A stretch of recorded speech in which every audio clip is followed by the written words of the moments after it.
Hello बच्चों आप सभी का मेरे चैनल पर स्वागत है। मैं आज आपको चैप्टर 4 कर्मयोगी लाल बहादुर शास्त्री पढ़ा रही हूँ। यदि आप मेरे चैनल पर पहली बार आए हैं तो चैनल को सब्सक्राइब कर लीजिए। आपको मेरे चैनल पर आपकी किताब के दूसरे पाठों के वीडियो भी मिल जाएंगे। आप प्लेलिस्ट में जाकर देख सकते हो। तो चलो मैं शुरू करती हूँ। पाठ का नाम है कर्मयोगी लाल बहादुर शास्त्री। यह पाठ एक रेखा चित्र है। इसके लेखक शंकर दयाल शर्मा जी हैं। शंकर दयाल शर्मा जी हमारे देश भारत के 9वें राष्ट्रपति थे, 9th प्रेसिडेंट थे। इनका जन्म भोपाल मध्य प्रदेश में हुआ था। इस पाठ में, इस रेखा चित्र में लेखक ने लाल बहादुर शास्त्री के व्यक्तित्व का वर्णन किया है। लाल बहादुर शास्त्री जिनका जन्म 2 अक्टूबर मतलब 2 अक्टूबर 1904 को हुआ था। कहाँ हुआ था? मुगल सराय उत्तर प्रदेश में हुआ था। ये हमारे भारत देश के, स्वतंत्र भारत के दूसरे प्रधानमंत्री थे। पहला प्रधानमंत्री कौन था? फर्स्ट प्रधानमंत्री थे जवाहरलाल नेहरू। फिर सेकंड प्राइम मिनिस्टर कौन बने? लाल बहादुर शास्त्री। तो अब मैं पाठ शुरू कर रही हूँ। देखिए, शास्त्री जी के नाम के साथ कर्मयोगी विशेषण जोड़ना बिल्कुल उपयुक्त है, क्योंकि मुझे तो उनका सारा जीवन ही कर्म से भरा हुआ मालूम पड़ता है। लेखक लिख रहे हैं कि लाल बहादुर शास्त्री इनका नाम है, पर इनके नाम के आगे क्या लगा है? कर्मयोगी। तो कर्मयोगी यहाँ पर विशेषण है, एडजेक्टिव है। ठीक है, तो कर्मयोगी का क्या मतलब होता है, पहले आप वो समझिए। कर्मयोगी मतलब होता है कर्म करने वाला। कर्म मतलब काम, काम करने वाला, जो काम को ही ईश्वर समझे। ठीक है, तो शास्त्री जी के नाम के आगे क्या लगा है? कर्मयोगी। वो बिल्कुल सही है, बिल्कुल उपयुक्त, मतलब एकदम सही है, क्योंकि उनका जो पूरा जीवन है ना, वो कर्म से भरा हुआ है। यानी उन्होंने पूरे जीवन कर्म ही कर्म किया है, मतलब काम ही काम किया है। आगे देखिए, शास्त्री जी सामान्य परिवार से ऊपर उठकर देश के प्रधानमंत्री के जिस महत्वपूर्ण पद पर पहुँचे, उसका रहस्य उनके कर्मयोगी होने में ही छिपा हुआ है। देखो बच्चों, जो लाल बहादुर शास्त्री थे वो सामान्य परिवार मतलब मिडिल क्लास फैमिली से थे वो, लेकिन वो बाद में देश के प्रधानमंत्री, प्राइम मिनिस्टर बन गए। और प्राइम मिनिस्टर का पोस्ट कितना बड़ा होता है वो तो आप ही को पता है। तो क्यों वो बन गए? ऐसा क्या गुण थे उनमें जिससे वो प्रधानमंत्री बन गए? क्योंकि वो काम करने में विश्वास रखते थे, वो कर्मयोगी थे। आगे देखिए, वे उन लोगों में भी नहीं थे जो भाग्य पर भरोसा करके बैठे रहते हैं और अचानक कभी सफलता मिल जाती है, बल्कि वे उन लोगों में से थे जिनको अपनी हथेली की लकीरों की बजाय अपने चिंतन और कर्म की शक्ति पर अधिक भरोसा होता है। चिंतन का मतलब होता है मनन करना, सोचना, थिंकिंग।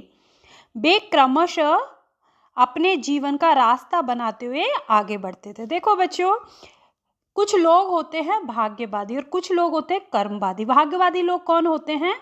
जो अपने लक पर विश्वास करते हैं, किस्मत में विश्वास रखते हैं। वे काम करने में विश्वास नहीं रखते।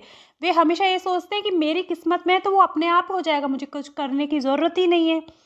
तो जो ये हैं लाल बहादुर शास्त्री, वे भाग्यवादी नहीं थे, वे कर्मवादी थे। वे काम करने में विश्वास रखते थे, वे भाग्य में विश्वास नहीं रखते थे। इसमें है ना, हथेली की लकीरों से मतलब यहाँ पर भाग्य से है, लक से है, कि वे लक में विश्वास नहीं रखते थे। वे किस में विश्वास रखते थे?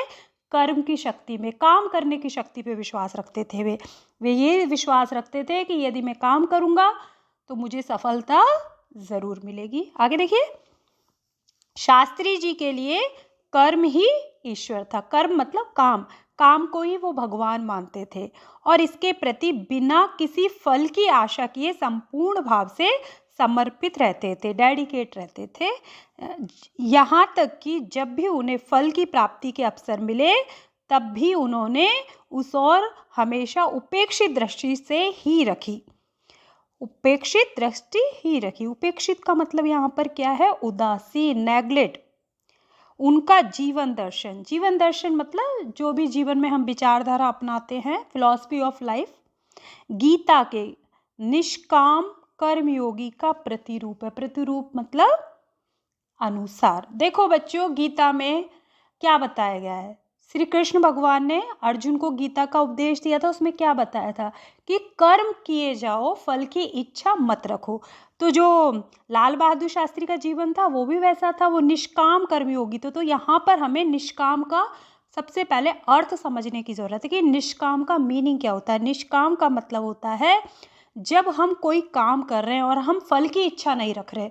फल का मतलब होता है यहाँ पर परिणाम, लाभ, काम से मिलने वाला लाभ। जब हम लाभ के बारे में नहीं सोच रहे, प्रॉफिट के बारे में नहीं सोच रहे, काम के रिजल्ट के बारे में नहीं सोच रहे हैं, बस हम काम किए जा रहे हैं, जब हम लाभ हानि की चिंता किए बिना काम करते हैं तो उसे निष्काम बोलते हैं। तो ये जो लाल बहादुर शास्त्री थे ये निष्काम कर्मयोगी थे। गीता में भी यही लिखा है कि कर्म किए जाओ, फल की इच्छा मत रखो। इसीलिए मैं समझता हूँ कि उन्हें केवल कर्मयोगी की बजाय निष्काम कर्मयोगी कहना अधिक उपयुक्त होगा। उपयुक्त मतलब उचित, प्रॉपर, सही होगा। मतलब अब आपको ये समझ में आ गया कि निष्काम कर्मयोगी लाल बहादुर शास्त्री को क्यों कहा गया है, क्योंकि ये क्वेश्चन आंसर में भी आएगा। इसीलिए कहा है क्योंकि वे कर्म में विश्वास रखते थे और बिना किसी फल की आशा के। उनको कोई ये नहीं था कि मैं कोई काम कर रहा हूँ तो मुझे उसका लाभ मिलेगा, ऐसा कुछ नहीं था। वो काम में विश्वास रखते थे बस। आगे आप देखिए, अपने उद्देश्य के प्रति दृढ़ आस्था, उस उद्देश्य को प्राप्त करने के लिए कर्म का भाव तथा उस कर्म के प्रति संपूर्ण समर्पण, ये तीनों बातें मुझे उनके संपूर्ण चरित्र तथा जीवन दर्शन में दिखाई पड़ती। ये जो लाइन है वो बहुत इंपॉर्टेंट है। 3 चीजें बताइए इसमें।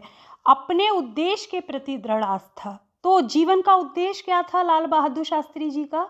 उनके जीवन का एक ही उद्देश्य था, राष्ट्र की सेवा। राष्ट्र मतलब देश की सेवा, क्योंकि उस टाइम तो देश आज़ाद नहीं था कि पहले तो देश को आज़ाद कराना है, लोगों की सेवा करनी है।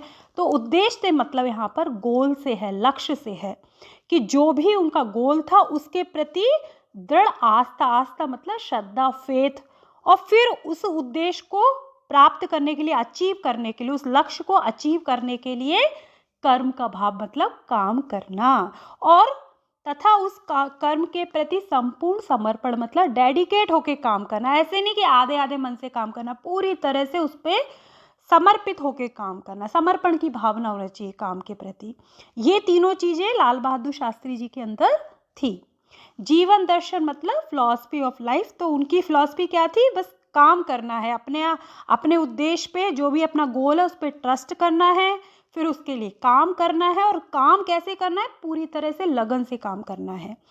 अपने एक भाषण में मतलब स्पीच में उन्होंने इसी तरह के विचार व्यक्त करते हुए कहा था, यहाँ तक कि भले ही आप राजनीतिक क्षेत्र या सामाजिक क्षेत्र या किसी अन्य क्षेत्र में कार्य करते हैं, यदि आप उसमें सफल होना चाहते हैं, अपने दायित्वों का पूरी तरह से निर्वाह करना चाहते हैं, तो आपके कार्य और समर्पण तथा भक्ति और कर्म में समन्वय होना चाहिए। देखो उन्होंने क्या कहा है, उन्होंने भाषण में कहा है कि आप किसी भी फील्ड में काम कर रहे हो, चाहे वो सोशल हो, चाहे वो पॉलिटिकल हो, चाहे कोई भी फील्ड हो, और उसमें आपको सफल होना है। सफल मतलब सक्सेस होना है।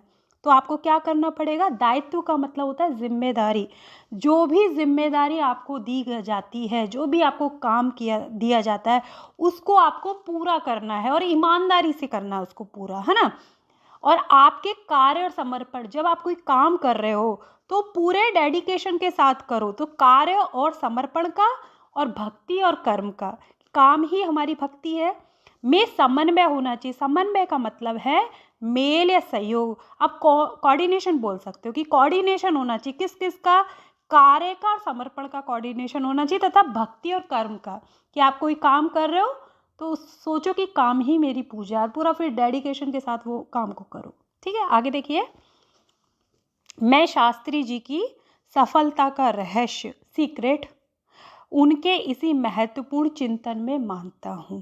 साथ ही यह भी मानता हूँ कि किसी भी व्यक्ति, समाज मतलब सोसाइटी और देश के विकास का रहस्य, सीक्रेट, इसी भक्ति और कर्म के सिद्धांत पे निहित है। किसी भी व्यक्ति मतलब पर्सन, सोसाइटी, कंट्री, उनके विकास का सीक्रेट क्या है, उनके डेवलपमेंट का सीक्रेट क्या है? एक ही है, भक्ति और कर्म, काम करना।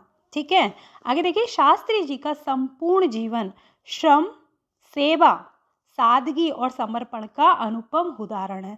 देखो, श्रम का मतलब होता है काम करना, सेवा दूसरों के लिए हेल्प करना, दूसरों की मदद करना, सादगी मतलब सिंपलिसिटी, और समर्पण मतलब डेडिकेशन। तो इन सब से उनका जीवन बना था, मतलब ये सब गुण हैं उनके अंदर, गुड क्वालिटी होती है ना। वो कौन कौन सी गुड क्वालिटी थी उनके अंदर? श्रम, सेवा, सादगी और समर्पण। अनुपम का मतलब होता है यूनिक, अनोखा, एग्जाम्पल है, उदाहरण मतलब एग्जाम्पल है। उनके ये गुण केवल उनके कार्यों मतलब काम और विचारों में ही अभिव्यक्ति नहीं पाते थे, बल्कि उनको देखने से ही इन सभी भावों का एहसास हो जाता था। उनको देखते ही पता चलता था कि वो कितने सिंपल थे। देखो, वो प्रधानमंत्री बन गए, लेकिन एकदम उनकी जो लाइफ स्टाइल थी वो बिल्कुल सिंपल थी, एकदम सिंपल पहनते थे वो कपड़े, एकदम सिंपल पहनते थे, धोती कुर्ता। आप फोटो में भी देख रहे होंगे, लेसन में जो पिक्चर दे रखे हैं, एकदम सिंपल उन्होंने कपड़े पहन रखे हैं। ऐसा भी नहीं उनके पास बहुत सारे कपड़े थे, उनके पास बिल्कुल लिमिटेड कपड़े थे। उनको दिखावा करना पसंद नहीं था, वो एकदम सिंपल लाइफ स्टाइल में विश्वास रखते थे, सादगी में विश्वास रखते थे। आगे देखो, उनके अपने व्यक्तित्व में विचारों का अनोखा समन्वय था। वे जो कहते थे वही करते थे, जो भी कहते थे कि मेरे को ये काम करना है तो वही वो करते थे। वे कुछ भी करते थे वह एकमात्र राष्ट्र लाभ की भावना से प्रेरित होकर करते थे। देखो, राष्ट्र लाभ मतलब देश का लाभ, देश की उन्नति। तो वो हमेशा अपने देश के बारे में सोचते थे कि मुझे देश के लिए कुछ करना है। आगे देखिए, मुझे लगता है कि यह उनके चरित्र की बहुत बड़ी विशेषता थी, जिसके कारण देशवासी उन पर अधिक विश्वास करते थे और उन्हें चाहते थे। जब देश के, हमारे भारत देश के लोगों ने देखा कि एक ऐसा इंसान है जो देश के बारे में सोचता है, अपने बारे में नहीं सोचता, वो सेल्फिश नहीं थे, वो लोगों के बारे में सोचते थे, तो सब लोग उन पर ट्रस्ट करने लग गए, विश्वास करने लग गए। पंडित नेहरू की समृद्ध राजनीतिक विरासत, विरासत से मतलब यहाँ पे उत्तराधिकार से है, को संभालना और उसे आगे ले जाने का काम कम कठिन नहीं था। देखो बच्चों, जब फर्स्ट प्राइम मिनिस्टर कौन थे? जवाहरलाल नेहरू जी। लेकिन उनकी क्या डेथ हो गई, तब ये आई बात कि भाई किसे प्राइम मिनिस्टर बनाया जाए। तो जो कांग्रेस पार्टी के जो अध्यक्ष थे, उन्होंने लाल बहादुर शास्त्री जी का नाम सजेस्ट किया और बाद में उनको बनाया गया। सब लोग मतलब तैयार हो गए उनको प्रधानमंत्री बनाने के लिए, और उन्होंने भी वो पद स्वीकार कर लिया। तो वो काम कोई कठिन नहीं था, उस पोस्ट पर बैठना कठिन नहीं था, क्योंकि जिम्मेदारी बहुत बड़ी थी, पर उन्होंने उस जिम्मेदारी को बहुत अच्छे से निभाया। आगे देखो, लेकिन देश ने उस समय यह साफ साफ देखा कि उसे संभालने की ताकत शास्त्री जी में थी। प्राइम मिनिस्टर की पोस्ट पे बैठ गए वो, और उन्होंने बहुत अच्छा काम किया, बहुत हिम्मत से भी काम किया। और शास्त्री जी ने अपने निर्मल का मतलब क्लीन, कोई धब्बा नहीं उनके चरित्र पर, निर्मल चरित्र, एकदम साफ कैरेक्टर था उनका, और दृढ़ संकल्प से मतलब यहाँ पर निश्चय से है, कोई काम को करने का निश्चय ले लेते हैं ना हम कि हमें करना ही है। शक्ति द्वारा देश की आकांक्षा को पूरा किया। आकांक्षा का मतलब होता है इच्छा। आगे देखिए, शास्त्री जी की एक सबसे बड़ी विशेषता यह थी कि वे एक सामान्य परिवार, मिडिल क्लास फैमिली से थे, एकदम नॉर्मल लाइफ जिए उन्होंने। वे एक सामान्य परिवार में पैदा हुए थे, सामान्य परिवार में उनकी परवरिश हुई, और जब वे देश के प्रधानमंत्री जैसे महत्वपूर्ण इंपॉर्टेंट पद मतलब पोस्ट पर पहुंचे, तब भी वे सामान्य बने रहे। ऐसा नहीं था कि वो पहले वही मिडिल क्लास फैमिली से थे, बाद में प्रधानमंत्री बन गए तो उनका चेंज हो गई उनकी लाइफ, ऐसा कुछ नहीं था। उनकी लाइफ स्टाइल वैसी ही थी, वो वैसे ही कपड़े पहनते थे, एकदम सिंपल कपड़े पहनते थे, लोगों से मिलते थे, एकदम डाउन टू अर्थ थे वो। आगे देखिए, विनम्रता मतलब पोलाइटनेस, सादगी मतलब सिंपलिसिटी, सरलता, एकदम सरल स्वभाव था उनका, बहुत सीधे थे वो। उनके व्यक्तित्व में एक विशेष, व्यक्तित्व का मतलब था पर्सनैलिटी में एक विशिष्ट प्रकार का आकर्षण पैदा करते थे। सब लोग उनके प्रति आकर्षित होते थे कि वो कितने सिंपल लाइफ जीते थे ना, इसीलिए। इस दृष्टि से शास्त्री जी का व्यक्तित्व बापू के अधिक करीब था। बापू से मतलब यहाँ पर महात्मा गांधी जी से। महात्मा गांधी जी भी इसी फिलॉसफी में विश्वास रखते थे, वो भी एकदम सिंपल जीवन व्यतीत करते थे, धोती कुर्ता पहनते थे, ऐसा नहीं बहुत अच्छे अच्छे कपड़े, विदेशी कपड़े पहनते थे, ऐसा कुछ भी नहीं, वो एकदम सिंपल कपड़े पहनते थे। वैसे ही लाल बहादुर शास्त्री जी भी एकदम सादा जीवन में विश्वास रखते थे। आगे देखिए, इस दृष्टि से शास्त्री जी का व्यक्तित्व बापू के अधिक करीब था। कहना ना होगा कि बापू से प्रभावित होकर ही सन 1921 में उन्होंने अपनी पढ़ाई छोड़ दी थी। शास्त्री जी पर भारतीय चिंतकों डॉक्टर भगवान दास तथा बापू का कुछ ऐसा प्रभाव रहा कि वह जीवन भर उन्हीं आदर्शों पर चलते रहे। मतलब आइडल, उनके आइडल कौन थे? बापू मतलब महात्मा गांधी जी और डॉक्टर भगवान दास। आगे देखिए, तथा औरों को इसके लिए प्रेरित करते रहे, मोटिवेट करते रहे। दूसरे लोगों को भी वो मोटिवेट करते थे कि देश के लिए कुछ करना है। शास्त्री जी के संबंध में मुझे बाइबल की वह उक्ति बिल्कुल सही जान पड़ती है, विनम्र ही पृथ्वी के वारिस होंगे। बाइबल बच्चों, जो ईसाई लोग होते हैं, क्रिश्चियन लोग रहते हैं, उनकी धर्म बुक है ये, धर्म पुस्तक जिसे बोलते हैं। तो बाइबल में एक लिखा हुआ है, वहाँ इंग्लिश में लिखा हुआ है, इसे हिंदी में ट्रांसलेट किया है कि विनम्र मतलब पोलाइट, कि जो व्यक्ति पोलाइट है वो ही पृथ्वी मतलब धरती पर बारिश होंगे। इससे मतलब है रक्षक होंगे। इसका मतलब है कि जो रूल करेंगे वो वही रूल करेंगे इस धरती पर जो पोलाइट होंगे। ठीक है, आगे देखो, विनम्रता बहुत ज़रूरी है। ठीक है, शास्त्री जी ने हमारे देश के स्वतंत्रता संग्राम का मतलब है फ्रीडम मूवमेंट में तब प्रवेश किया था जब एक स्कूल में विद्यार्थी थे। वो जब स्कूल में स्टूडेंट थे ना, तब उन्होंने फ्रीडम मूवमेंट में पार्टिसिपेट किया था। और उस समय उनकी एज कितनी थी? 17 वर्ष की थी। गांधी जी के आह्वान से मतलब है यहाँ पर ललकार, चुनौती है, चैलेंज आप समझ सकते हो, से स्कूल छोड़कर बाहर आ गए थे। उन्होंने स्कूल छोड़ दिया, गांधी जी ने उनको बुलाया और उन्होंने छोड़ दिया स्कूल और वो बाहर आ गए। उसके बाद काशी विद्यापीठ में उन्होंने अपनी शिक्षा पूरी की है। उनका मन हमेशा देश की आज़ादी और सामाजिक कार्यों की ओर लगा रहा, क्योंकि उस टाइम देश आज़ाद नहीं था ना। हमारा देश कब आज़ाद हुआ? 15 अगस्त 1947 को आज़ाद हुआ, तो ये उससे पहले की बात है। ठीक है, तो उनका सपना क्या होगा? उनका तो एक ही सपना हुआ कि देश को आज़ादी दिलानी है। आगे देखो, परिणाम यह हुआ कि सन 1926 में वे लोकसभा मंडल में शामिल हो गए, जिसके वे जीवन भर सदस्य रहे। जब तक वो जीवित रहे तब तक वो उसके मेंबर रहे। उसमें शामिल होने के बाद से शास्त्री जी गांधी जी के विचारों के अनुरूप अछूतोद्धार के काम में अपने आप को लगाया। यहाँ से शास्त्री जी के जीवन का एक नया अध्याय प्रारंभ हुआ। अध्याय मतलब लेसन, पाठ। सन 1930 में जब नमक कानून तोड़ो आंदोलन शुरू हुआ तो शास्त्री जी ने उसमें भी भाग लिया।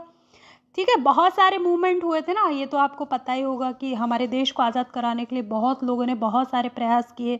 गांधी जी ने भी बहुत सारे आंदोलन चलाए थे, जिसमें भारत छोड़ो आंदोलन बहुत बड़ा हुआ था। तो सन 1930 में जब नमक कानून तोड़ो आंदोलन शुरू हुआ तो शास्त्री जी ने भी उसमें भाग लिया, और जिसके परिणाम स्वरूप उन्हें जेल जाना पड़ा। और गांधी जी भी बहुत बार जेल गए हैं, ऐसे ये भी बहुत बार जेल गए हैं, क्योंकि उस टाइम हमारा देश आज़ाद नहीं था ना, ब्रिटिश लोग हम पे रूल करते थे, इसीलिए। यहाँ से शास्त्री जी की जेल यात्रा की जो शुरुआत हुई वह सन 1942 के भारत छोड़ो आंदोलन तक निरंतर चलती रही। इन 12 वर्षों के दौरान वे 7 बार जेल गए, मतलब 7 टाइम्स वे जेल गए हैं। इसी से ये अंदाज़ा मतलब अनुमान लगाया जा सकता है कि उनके अंदर देश की आज़ादी के लिए कितनी बड़ी ललक थी। ललक मतलब इच्छा, उनको बस एक ही उद्देश्य था उनके जीवन का कि हमें हमारा देश आज़ाद कराना है। ठीक है, आगे देखो, दूसरी जेल यात्रा उन्हें सन 1932 में किसान आंदोलन में भाग लेने के लिए करनी पड़ी। किसानों से बहुत लगाव था लाल बहादुर शास्त्री जी को। उनका नारा तो आपको पता ही होगा, जय जवान जय किसान। सन 1942 को उनकी जेल यात्रा 3 वर्ष की थी, जो सबसे लंबी जेल यात्रा थी। अब आगे देखिए, इस दौरान मतलब इस पीरियड में शास्त्री जी जहाँ एक और गांधी जी द्वारा बताए गए रचनात्मक कार्यों में लगे थे। मतलब जो भी काम बताते थे गांधी जी वो सब करते थे, कुछ अच्छा काम लोगों की भलाई के लिए। वहीं दूसरी ओर पदाधिकारी के रूप में जन सेवा के कार्यों में भी लगे रहे, लोगों की बहुत हेल्प करते थे, सेवा करते थे, कुछ नए नए काम करते थे। सन 1935 में वे संयुक्त प्रांतीय कांग्रेस कमेटी के सचिव बनाए गए। इस पद पर वे 1938 तक रहे। किसानों के प्रति, किसान मतलब फार्मर, किसानों के प्रति उनके मन में विशेष लगाव था, उनको बहुत अटैचमेंट था किसानों से। इसीलिए उनको सन 1936 में किसानों की दशा का अध्ययन करने वाली एक कमेटी का अध्यक्ष बनाया गया, प्रेसिडेंट बनाया गया। पूरी लगन के साथ काम करके उन्होंने अपनी रिपोर्ट प्रस्तुत की, जिसमें जमींदारी उन्मूलन पर विशेष जोर दिया। उन्मूलन का क्या मतलब होता है? किसी चीज को जड़ से खत्म कर देना, मिटा देना।